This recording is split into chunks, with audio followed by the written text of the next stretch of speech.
Hey guys, I wanted to go ahead and make a video here that showcases all the pearlescents in the game and how effective I think they are, give you a little bit of breakdown on how they work. So yeah, I'll go ahead and start out here with the Tunguska and show you how that works. This one is level 61. It does 803,000 damage, so that's a heck of a lot of damage. The flavor text is, it will split the sky in two, and indeed it will. So this one's worth over $2 million, and rightfully so. It's kind of an insane weapon. I will warn you, though, when using it, you want to use it at range. Don't use it too close quarters, because the splash damage on this gun is pretty insane. You can end up putting yourself down in fight for your life mode if you're not too careful with it. So if I'm shooting that guy, it's going to hit him, go up in the air, and then detonate.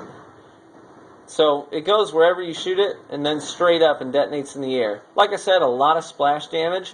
I have found this weapon to be really effective at, especially if you're in fight for your life and you need to get out of it. It's really good at taking enemies down pretty quickly. It's good at dispatching the rabble, so to speak. So if you've got a lot of smaller enemies and you want to get them out of the way, use this gun. It's really effective. Does a lot of damage, so it's pretty versatile. I tend to keep at least one rocket launcher equipped at all times just because they're good at getting you out of fight for your life.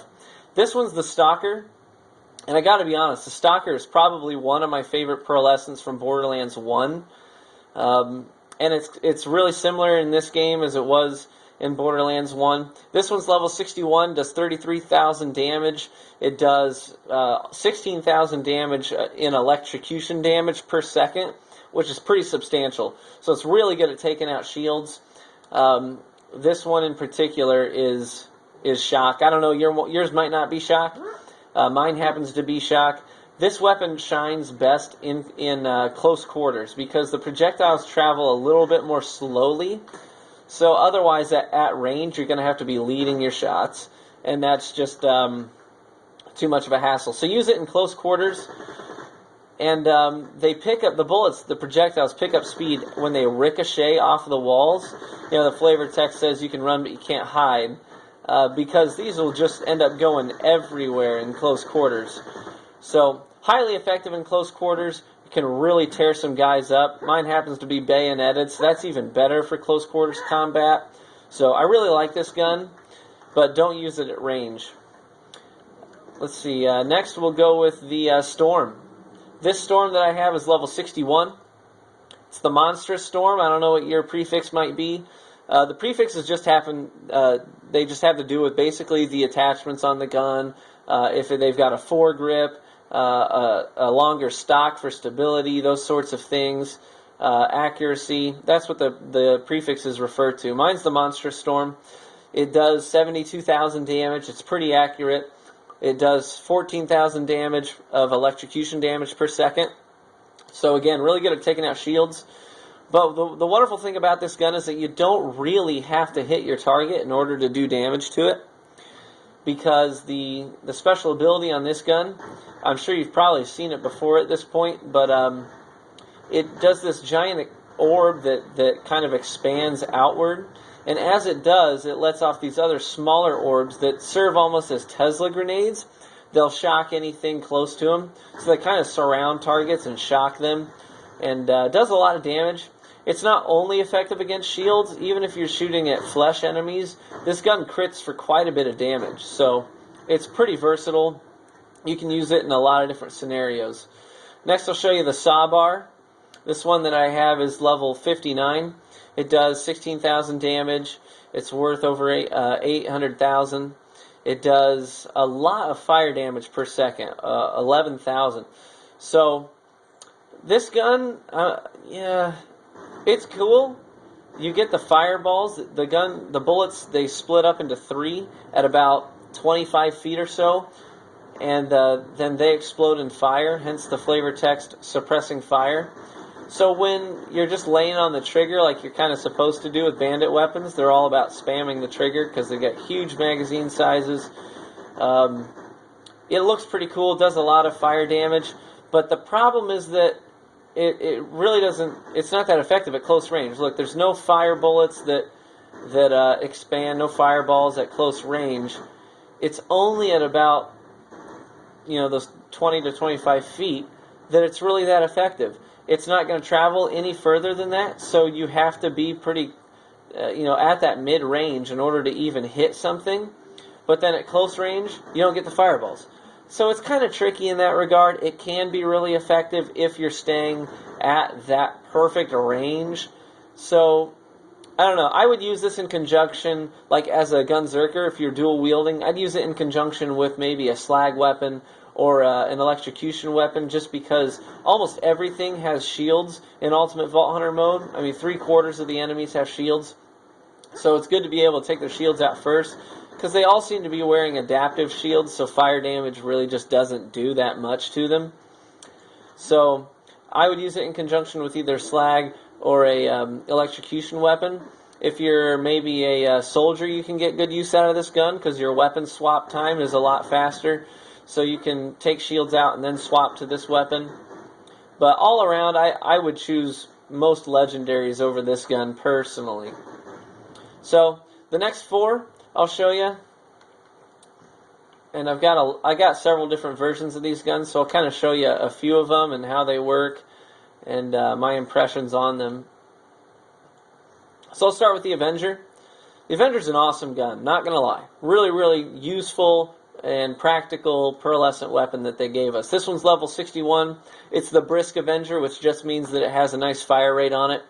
Level 61, worth about $900,000. So the Avenger, it's a Tediore, so it's got a nice reload on it. So when you reload the gun, it spins and shoots bullets in a circular motion. I hope you can see that. But it also regenerates ammo, so you can kind of spam the reload on this weapon, and it's pretty effective. Very useful, very versatile gun. I really like it. I've also got another level 61 here that's bayoneted. Does 25,000 damage. It's the Perma Sharp, which just means it's bayoneted. I've got a slag version of it. So it's a pretty useful, versatile weapon. I recommend using it if you've got it. Next I'll show you, this is the Bearcat. This one's level 61. It's the Patrol Bearcat, which just means it has a foregrip on it, so it's a little bit more stable, which I tend to like on the dull weapons. The Patrol prefix, because I like stability. This one does about 46,000 damage times 3. And the flavor text is, I love the smell of popcorn in the morning. Unfortunately, it consumes 6 ammo per shot, so you can really blow through ammo with this gun. Now, it's a grenade launcher, so you'll see it shoots 3 grenades at a time, and they detonate over time. They're more like proximity mines, though, because they detonate on contact. When you find an enemy, they're going to detonate on the enemy and blow up, which is pretty nice. So you don't have to worry about fuse time and timing it right. They also kind of bounce off of walls and ricochet, which can be handy in close quarters. Now, honestly, this gun, it's cool and all, but it's just really not that versatile. It works really well with large groups of smaller enemies, maybe, where that splash damage can kind of help dispatch the rabble, so to speak, and knock out some of those smaller guys. It could be effective with a soldier who's gone down the gunpowder tree, which kind of favors dull weapons that aren't elemental. So, if you're a soldier or even a gunzerker, you might get some good use out of this gun. Has a siren, I really don't. So I tend to choose other weapons over this one every time. But it doesn't mean that it's not a cool gun. It is still a cool gun.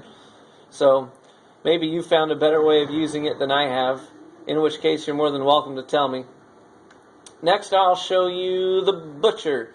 Butcher, I'm going to be honest, probably the most versatile and useful pearlescent weapon that they gave us. Now the Butcher, this one's level 61. It does 19,000 damage times 5, worth about $1 million. And the nice thing about the Butcher is that its special ability is that, A, it's fully automatic, just like the Butcher was in Borderlands 1, but also that it has a chance to randomly add ammo back into your magazine instead of costing ammo.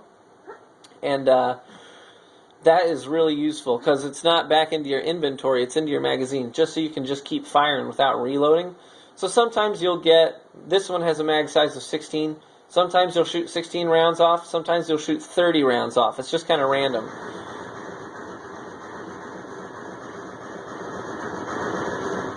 So that was a lot more than 16. And the spread on it is actually decently nice. It's a Hyperion, so it'll get more accurate as you go. I've also got an incendiary one here that this one doesn't have a foregrip, so it's a little less stable, but it does do fire damage, which is nice. It's also level 61, does 20,000 damage times 3, and about 14,000 burn damage per second, so it's pretty effective. So next I'll show you the Unforgiven, and it's a Jacobs, so it just does a ton of damage, right? Mine's the loaded Unforgiven, which just means that it has a nice magazine size on it at 14. It's level 61, does 80,000 damage, and the flavor text is, it's a hell of a thing. Basically just refers to the crap ton of damage that it does. It doesn't have a really awesome effect other than just doing a lot of damage. And it crits for exponentially more damage. So this gun's really good if you're getting critical hits on maybe crystalisks. They're easy to get crits on. Spider ants right on the butt.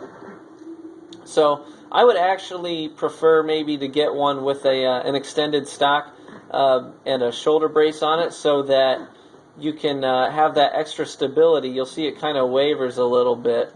With that extra stability, it'll be a lot easier to get crits. But if you don't have that version of this gun, you can always just do the sight in really fast and pull the trigger like this. It's a good and easy way of using the auto aim to help you get critical hits. So this is a little trick you can use. So that's the Unforgiven. And I believe that's all the Pearlescents. So hey, go ahead and, if you found this video helpful, give me a like, give me a comment. Tell me what versions of these guns you have and which ones you think are most effective, and in what scenarios you like to use these weapons, because I'm certainly open to advice. And I'll tell you, I got all these guns in the Wildlife Preserve. You just get them if you're farming for the loot midgets there by Bloodwing's Cell. You can get roughly 3 to 6. It really depends. There's several different areas. In fact, I plan on making a video to show you guys how to farm for these. Some of the farming videos out there, they're just not that descriptive. They tell you where to go and what to kill. But there's also some patterns, the ways that the enemies in that area behave, that if you know them, then it helps you get through it a lot faster. So I'll show you how to spec, what guns to have in your inventory to make that process really fast and really easy. So, and while you're there, I'm going to be honest, I found so much nice loot there, and you will too. So I got like a level 60 Shredifier in that process, Hellfire, Pyrophobia, just tons of stuff. A Gub, Unkempt Heralds, nice rocket launchers, conference calls. So you're just going to get a lot of loot. I even got a really nice Emperor that I really like using that gun. It's an incendiary one. So you're going to find a lot of really useful stuff. So hit me up in the comment section. Let me know what you found in that process, and I'd love to connect with you guys. Find me on Xbox sometime. Peace.